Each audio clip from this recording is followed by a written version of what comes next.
Hey everyone, me and Zach are going to be giving our top 12 teams in college football entering into week 14. Week 13 just ended. We just had Alabama upset. We just had Ole Miss upset. We just had Indiana lose to Ohio State. And so we had the request to do our top 12 teams on a video, and that's what we're going to do today. I have Oregon number 1, Ohio State number 2, Georgia number 3, Miami 4, Indiana 5, Penn State 6, Texas 7, Tennessee 8, Notre Dame 9, SMU 10, Boise State 11th, and Alabama 12th. Zach, I'm going to let you go ahead and list yours, and then you go ahead and talk about yours, and then I'll talk about mine. Okay. Yeah, I have Oregon and Ohio State the same, 1 and 2. I have Texas 3 and Penn State 4, Georgia 5, Notre Dame 6, Indiana 7, SMU 8, Miami 9, Tennessee 10, Arizona State 11, Boise State 12. Um, I'll start with the obvious kind of what are you talking about, Zach? Which is Arizona State. Arizona State's in the worst Power Four conference. They're in the Big 12. I get that. They lost to Cincinnati. I get that. And so I think there's a lot of people out there, particularly SEC people, who would be like, how do you not have 3-loss team, 3-loss Alabama, 3-loss Ole Miss, 3-loss Texas A&M above them? And my argument, particularly I was thinking about Alabama, is like, you guys realize Alabama lost to a similar team that Arizona State lost to, right? They lost to Vandy. If you look at Sagarin, Vanderbilt is 54, Cincinnati's 58. At Like, Cincinnati, too. yeah, and it was at Cincinnati. It was away. Now, granted, Alabama, I think, lost at Vandy. So, like, both were away games. Alabama has a third loss, and I'm sorry. They got dominated by Oklahoma. And that score, I don't think, was indicative of how thoroughly dominated they were. They scored 3 points. Their quarterback threw 3 picks. And so I understand, and I respect you for having them 12th. I think there are some people who'd be like, they're still a top 10 team. I'm like, no, they're not. They're not. And I think you have real problems with Ole Miss. I think you have real problems with Texas A&M. And so I just said, okay, I know people don't like ranking by losses, but you know what? Arizona State just beat BYU. They beat Kansas State on the road. Kansas State, decent team.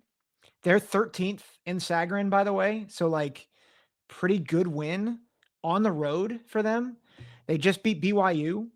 I know and people say, well, BYU's not that great, but they were ranked and they were the Big 12 favorite for a while. So I'm giving them credit for that.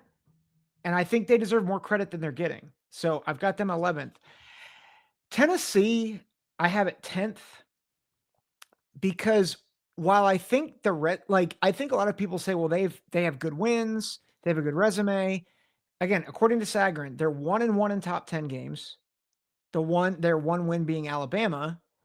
They're 3-1 against top 30 teams. So they've played 4 top 30 teams.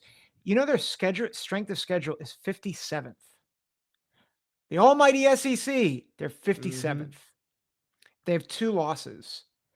And if you're going to tell me, well, these 1-loss teams, they don't have to play the same schedule that Tennessee did. Well, you know what? Tennessee's big win, Alabama, Jalen Milroe stinks on the road. Mm-hmm. And they only scored 19 on a defense that just gave up like a bajillion rushing yards to Oklahoma. So I'm like, sorry, I'm not that impressed by Tennessee. I'm just not. Like, I think they're good. I think they could be really good. I think they could win a couple playoff games, but I don't think you can overrank them just because they're in the SEC. So I have them at 10 below all the 1-loss teams, with the exception of Georgia as a 2-loss team, and I'll get to them in a minute. I think Miami has a logo bump. And if you look at some of their close wins, I mean, it's Cal, it's Virginia Tech. Should have lost both those games, by the way. And their defense is awful.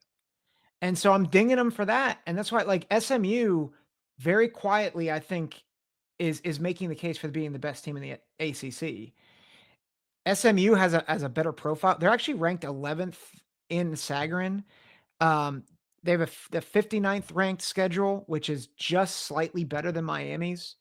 SMU has a non-conference win over BYU, or no, BYU had it over SMU. They're better losses, I think. And Miami, I'm trying to think who they lost to. They lost to Georgia Tech, which is fine. But I think SMU's loss is better. And I think Indiana's loss is way better.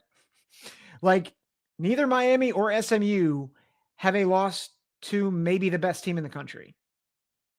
So, like, and Indiana has dominated everybody else. SMU's had close shaves.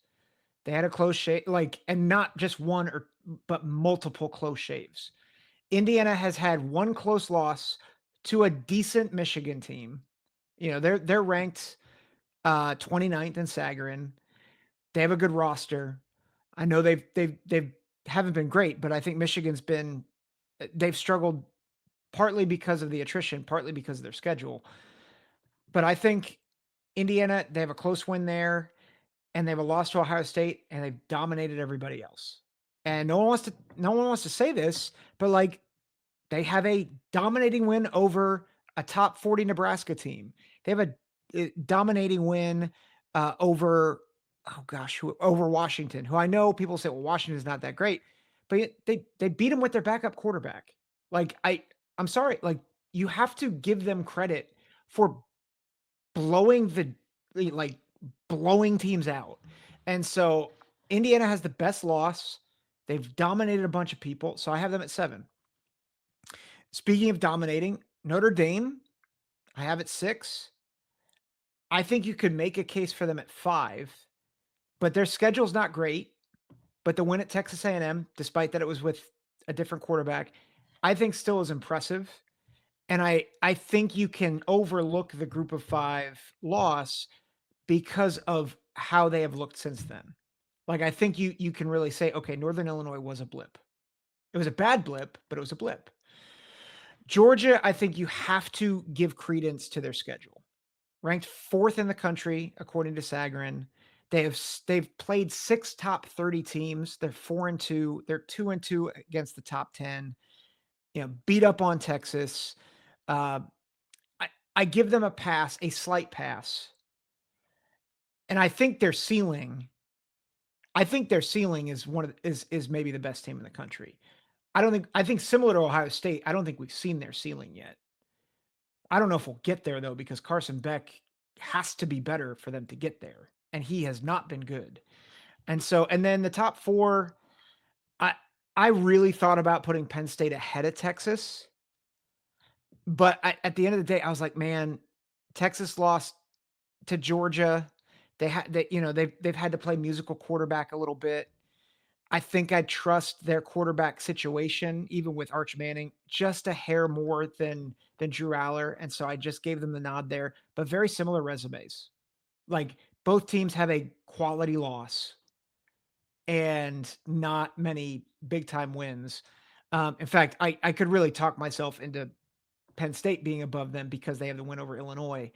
But I didn't want to look too much like a Big Ten homer. So I think, if I'm honest, I probably actually would put Penn State 3. But I think because Texas has, I think I do believe in Texas a little bit more. And then Ohio State and Oregon, honestly, it's the win at Oregon for Oregon that has me have them at 1 right now. So I have Oregon at 1 as well. They beat Ohio State. Ohio State looks like the best team in the nation right now, but Oregon beat them, so Oregon stays in front of them. Georgia, for me, I have them so high because even when Carson Beck was playing his worst football of the year against Florida, Texas, and Mississippi State, they still were winning. that's fair. That's fair. Carson Beck had a terrible first half against Alabama. They almost came back and won that game. So, I mean, with him playing much better. So, this team just really relies on Carson Beck, which I think is a weakness. But, I mean, that's kind of what you're going to get. The win over Tennessee was, impressive enough to me to move them higher. And blowing out Texas, who everybody wants to, I mean, despite Carson Beck throwing 0 touchdowns and 3 interceptions in that game. Like, I mean, Zach, let's be honest. Does Ohio State beat Indiana 30-15 if Will Howard threw 0 touchdowns and 3 interceptions? Ooh. Hmm. I don't think so. That's a good I point. think that's an impressive mark on Georgia's defense that they were able to do that. Now, still think Ohio State wins that game, but I don't know if you win that game by 2 scores in that one. So I have Georgia that high for that reason. Um, similar to some of the other stuff. Like I ding teams for losing, but with Georgia, they did beat some impressive teams. I'm not going to call Yeah. them great teams or anything like that, but they did beat Texas, they did beat Tennessee, and they did beat Clemson. Yeah. In my mind, that's 3 top 15 teams. So Yeah. if we're gonna be honest, like, Yeah. and they did lose to Alabama, and they did lose to Ole Miss. But what were you Yeah. gonna say, Zach? Well, I was just gonna say neither of those teams are like unforgivable, right? Now, I think the way they lost to Ole Miss was not great, Right. but we gave Kirby a lot of junk after his politicking. But in all fairness to him, he's about the only coach anywhere that can talk about it because the schedule has been really difficult for Georgia. Um, I don't think he should be politicking with it in the 12-team era. I think he needs to shut up and just keep going. But I respect that take because I don't think it's not a well they're in the SEC take. It's a well reasoned like hey even when they're playing bad they've been resilient, and I think that's a good point. Yeah. So for me, you know, I definitely think you have to ding them for Ole Miss. You can't have them any higher than third. Third is the absolute highest you can possibly have them. I thought about putting them behind an Indiana, Penn State, or Miami, but Miami just doesn't have a defense. The reason why I have Miami so high at fourth is because Cam Ward, to me, is the best playmaker at the quarterback position consistently. I think Jalen Milroe has the ceiling of being the best playmaker, but he doesn't do it consistently enough. Cam Ward, night in and night out, is winning games for Miami, which I know is flawed, and I get that, but they're still winning the games and they're still blowing teams out. I know the game against Wake Forest was a little bit closer in the third quarter than maybe it looked like by the end of the game, but still, like they're still blowing teams out. And so for me, I put Miami up there at fourth. Indiana, I mean, I've said my piece on Twitter about it so many times. I don't think the loss was as bad as people are making it out to be. I think Ohio State is one of the best teams in the nation. And I think a lot of teams, if they went into a stadium and they were going up against Ohio State and they had to go to a silent cadence count, I think Ohio State would have blitzed and done that kind of pass rush to a lot of different teams. Penn State, for me, just too many close games. Like USC taking that game to overtime. I felt like they could have beat UCLA more in that game. This Minnesota game, like I do give them credit because they were resilient and they won that game. So I don't want to make it sound like it was all bad, but like at the same time, I don't know. I don't think you ever should have been that close with Minnesota. And I'm not trying to disrespect Minnesota here, but I do still want to give them credit, so I'm not going to move them outside of the top six. But that's just where I'm at with them. Texas at 7. Um, they are one of the most fraudulent teams in college football in my mind. They're 11 or they're 10-1, so we'll give them credit there. But they've played absolutely nobody, and the one team they played, they got beat pretty well. I hear a lot of people saying Texas has the best offensive line in the nation. Okay, sure. If you want to say that Indiana hasn't played anybody, you need to be honest and say Texas hasn't played Yeah. anybody either. And I think that Indiana has been more dominant in their games against lower competition than Texas has. Texas barely beat, who was it? A couple weeks ago, Arkansas. They did not beat Kentucky and dominate that game nearly enough in my Vandy. mind. Vandy. Vandy as well. Um, Tennessee at 8. It's the loss to Arkansas Yep. to me. They did. Who did they beat? Let me check really fast. So they lost to Arkansas. They lost to Georgia, but they did beat Alabama, so I give them some credit there. And other than that, that's really all I got. It's kind of the same thing with Notre Dame in my mind. Now, Notre Dame only has one loss, but that loss to Northern Illinois is still worse than the loss to Arkansas because Arkansas was at Arkansas. Notre Dame lost at home to Northern Illinois. That's just embarrassing. And I cannot understand anybody having Notre Dame in your top five. I get that we don't want to ding people too much for losses. We want to judge them by their wins, but even that Texas A&M win is not looking all that great, I appreciate especially you with a said different quarterback. I appreciate you said top 5 and not top 6. Thanks for that.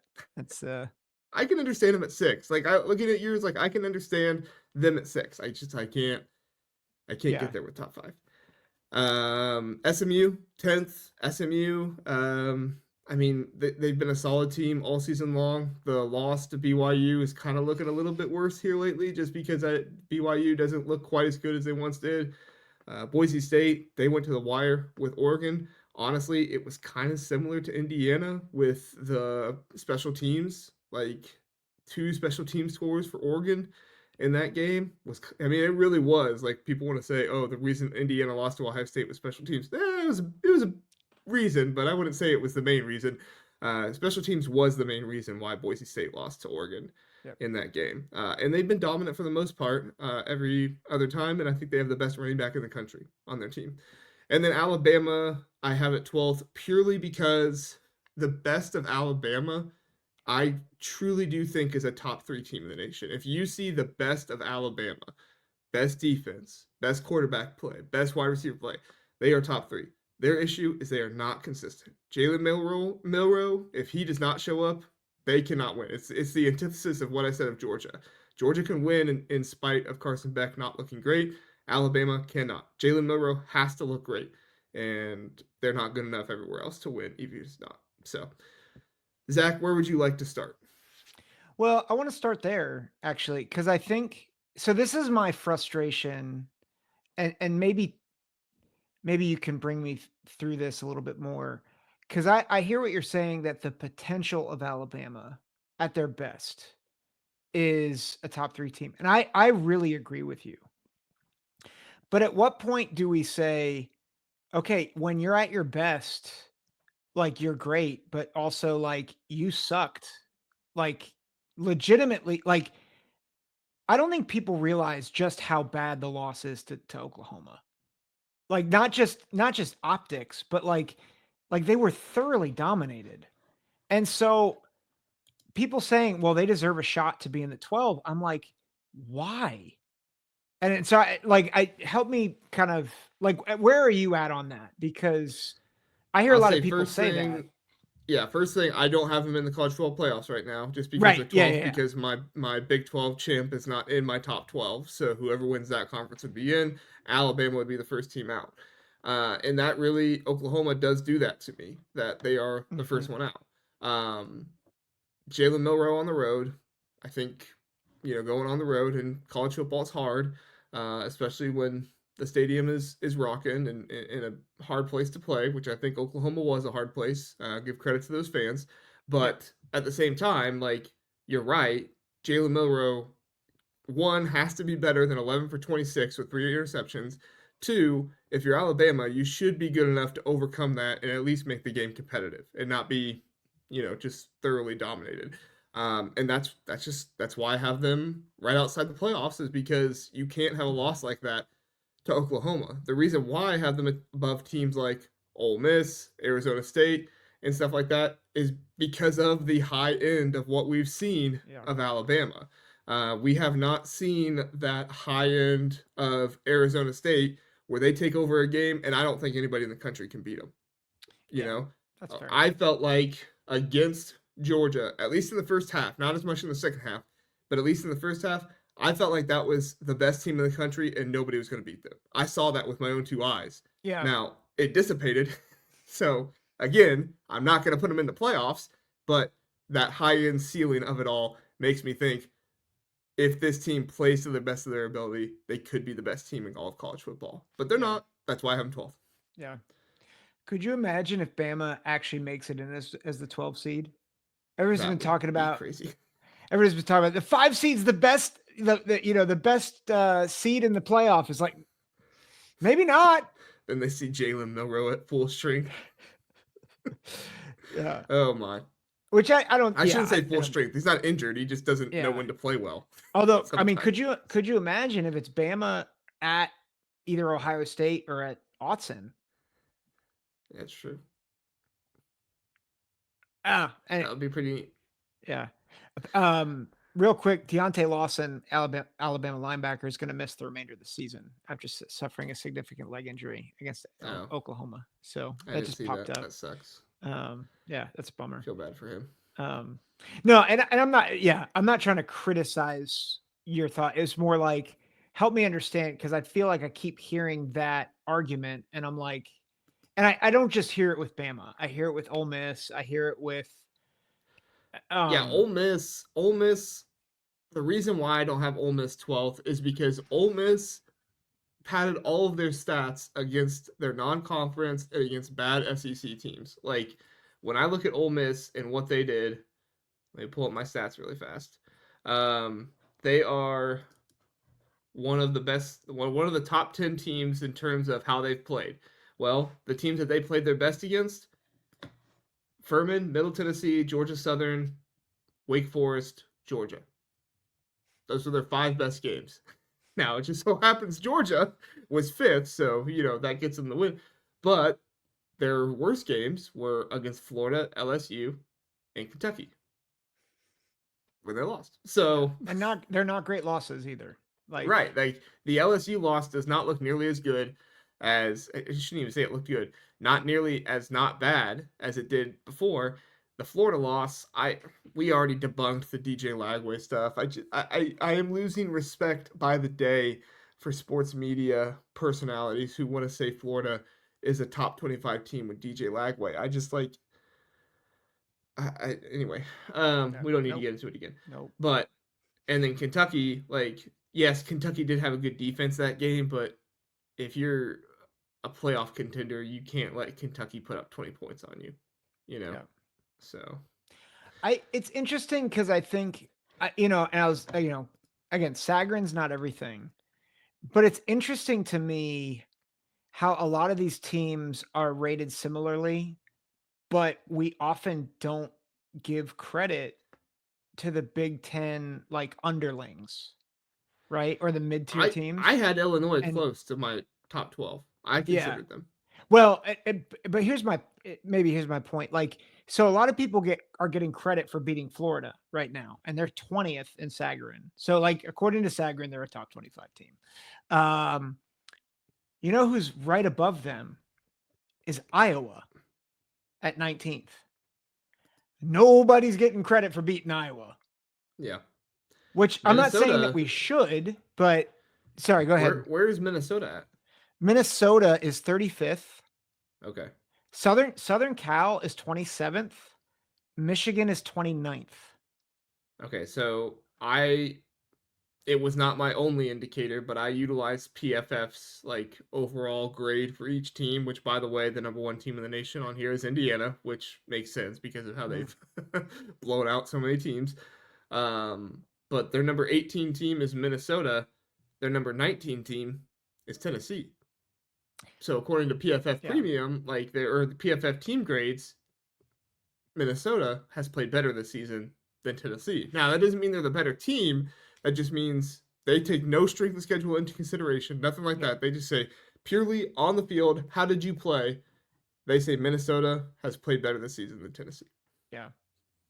which is kind of crazy. But they say Rutgers has played better than Michigan. Um, all right, I'll touch on this really fast, and then we need to talk about the Big Ten teams. Arizona State, for me, I just get too many TCU vibes Mm-hmm. from a couple years ago. And it's TCU but lost 2 games. So for me, I thought about them being 12th, but I just couldn't put them at 12th when they gave me the TCU vibes from 2 years ago with losses. Yeah. I think that's fair. My one pushback, and again, it's Sagarin, but again and I'm going on resume, and I'm going on that. Like, I don't think their resume is nearly as bad as maybe people think. They have 3 wins against the top 30. Um, one is Kansas State, who Sagarin's very high on, and that was on the road. One is BYU, which is their 28th, and then who is the other one that they got? Is it do they actually have Kansas? They have Kansas really high, which is very shocking to me. Um, but again, it's not the end all be all. Hmm. But I was just saying, like, I feel like and I agree. But just to be consistent, when in 2022, I fought tooth and nail that like and defended TCU, and I'm like, I know they might get blown out, and they deserve to be there. And I think similarly, like they're not fighting to deserve it. Like whoever's the Big 12 champ's going to get in, they've got to win the Big 12. Like if they lose, they're out. But I just think it's yeah. I don't Yeah. disagree with you, but I also think that they have some good wins. They have some better wins than people would expect, and I don't know. BYU, Kansas State. Yep. Yeah, and do I think like I think if you had Arizona State, Alabama on a neutral field, like, well, it's you'd probably pick Alabama. The spread would probably be by double digits, and then I would say, did you see what Oklahoma did to them? Yeah. Like, so, and again, I'm not saying that Arizona State would beat Alabama. I'm just saying I don't like playing that game if you're talking about who deserves to be in a playoff, because I don't think that's fair. Well, and that's why I don't like the whole idea of like, let's get the 12 best team in the playoff, 12 best teams in the playoff. It, Like, only pick those 12. It's like, okay, you have all these teams playing different schedules in different areas of the yeah, country, different styles, like all these different, there is no possible way you can say these are the 12 best teams in all of college football. You can even go to power ratings and guess what? Like you said, Alabama was favored, I forget by how much, but they were favored by quite a bit against Oklahoma, and Oklahoma stomped them. yep, So, I mean, to me, it always is best, like most deserving. It yep, always is who is the most deserving, and that's how I try to rank it when I do my rankings. Who is the most deserving for that spot? Uh, you can argue, Georgia for me at 3 is not most deserving, but I would point to how they played in some of their losses, or in one of their losses in Alabama with how they came back, and that would point to 3 of their better wins that they had this season. So, yeah. yeah, Um, Zach, I think my take is no matter who loses between Ohio State and Oregon, if they both make the Big Ten championship, Oregon's there. Ohio State still needs to take care of business this weekend. But if they both make it to the Big Ten championship, they're still 1-2 for me. Doesn't matter yep, who wins, doesn't matter who loses. yeah. Mm. I'm there too. I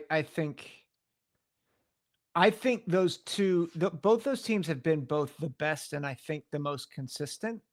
Mm-hmm. And I know teams would say, well, Ohio State struggled with Nebraska and Oregon struggled with Wisconsin. It's like, good job, you found the one the one team, Georgia the one struggled with game. Kentucky. Miami Everybody, struggled with, you know, yeah, all. I mean, pick your team of who Miami struggled against at this point. Like, every single team has struggled with somebody at some point. The difference is the SEC teams get it as like, oh yeah, hard fought victory, great job, and it's like, yeah, okay, sure, but not yeah, really. yeah. Well, I mean, again, I think people look at, well, they struggled with Kentucky, and so like, by the way, Kentucky's 50th in Sagarin, Nebraska's 37. Like Boise State is 33, right? That's So, funny. people are saying, "Oh, Kentucky's a hard SEC team and like they have a good defense." Okay, listen, they're not good. and Mm-hmm. I think that's I like Ohio State, Oregon, I think have clearly risen to the top. Does that mean they're going to win the national championship? No. Again, I think Georgia and Alabama, if they get in, I think their ceiling. I think they could get hot and win a tournament for sure. But I think if you're looking at consistency, those two teams have been the most consistent, especially after like week 3 and 4. Like I know Oregon had their early game blip, but that was more Right. them figuring things out, I think. Well, and health on the offensive line as well, Yeah. which they're also going through right now. Hopefully, they'll get that fixed by the time the Big Ten championship game rolls around. All right, last thing, Zach, and then we'll get out of here. Um, Penn State, Indiana. I have Indiana above Penn State. You have Penn State a couple spots above Indiana. Honestly, I could see it going either way. I see the argument for both sides. I obviously take the stand that I don't think Indiana was, as bad as some people say. In the game against Ohio State, that's taking nothing away from Ohio State. Ohio State still did a great job, and they did what they needed to do. But I just look at the way Indiana played, and I say, I still think they're a good team, and I still think they could beat some other good teams, and they deserve to be in the top five. Um, but I think regardless, it has to be said that Penn State deserves to host a playoff game no matter what, and Indiana deserves to at least be considered for one. Indiana being 10th or 11th in the playoff rankings is not acceptable to me. Yeah, I would agree.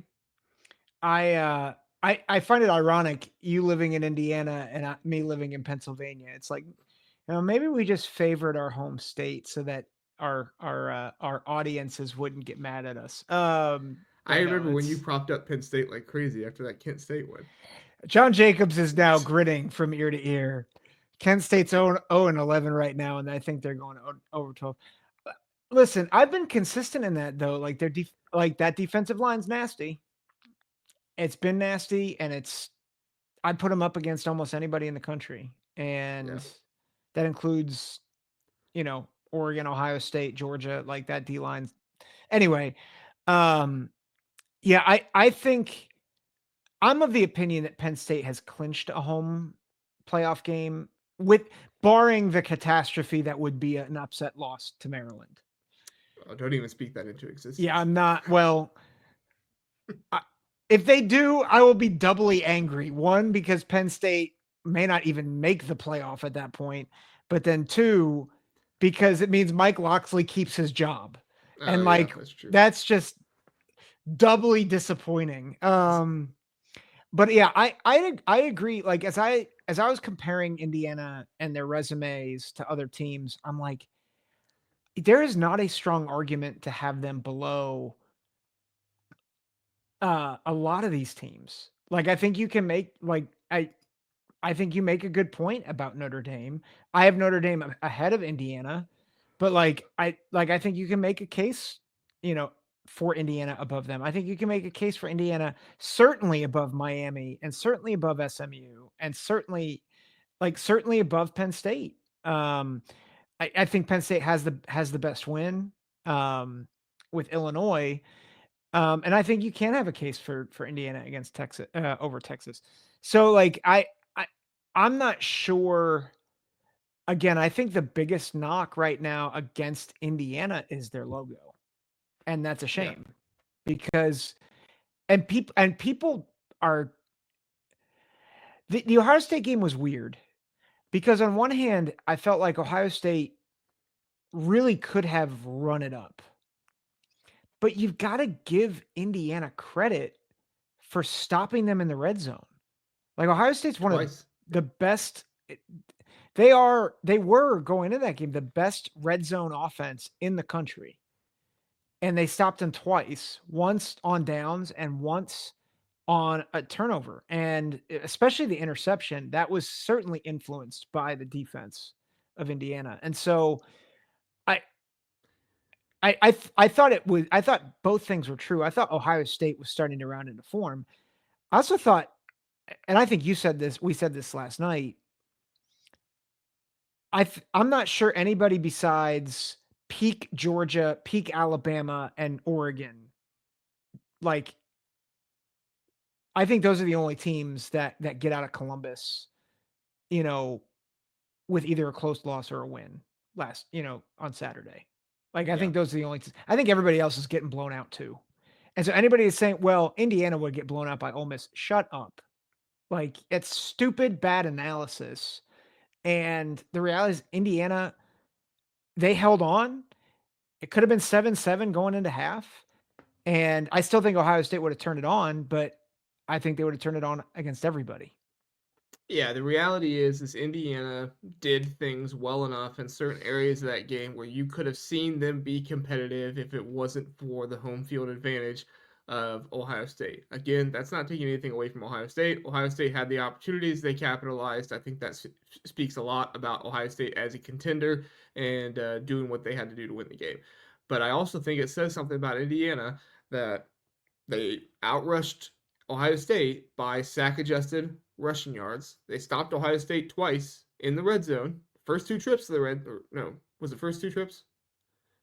Yeah, first two trips First to two, the the red first zone. three. Yeah, the first two trips to the red zone, they stopped them. One of those was just a really good play that by the defender to knock the ball out of Jelani Thurman's hands. I mean, that's just that. It wasn't like it was a bad throw by Will Howard. I mean, all that stuff went on, and then on top of that, I felt like Indiana was able to move the ball at times when they were able to hear each other. When they weren't able to hear each other, I mean, when you have to go to a silent cadence and the other team picks up, the first time this season they had to do it too. The other team picks up on the cue for the snap, it's all over. You Yeah. can disguise until you see the cue, and then you get into your blitz formation, and then there's nothing the quarterback can do because the snap's already coming. So, yeah, I think Indiana will stand a much better chance against a team on a neutral site field or at home for them.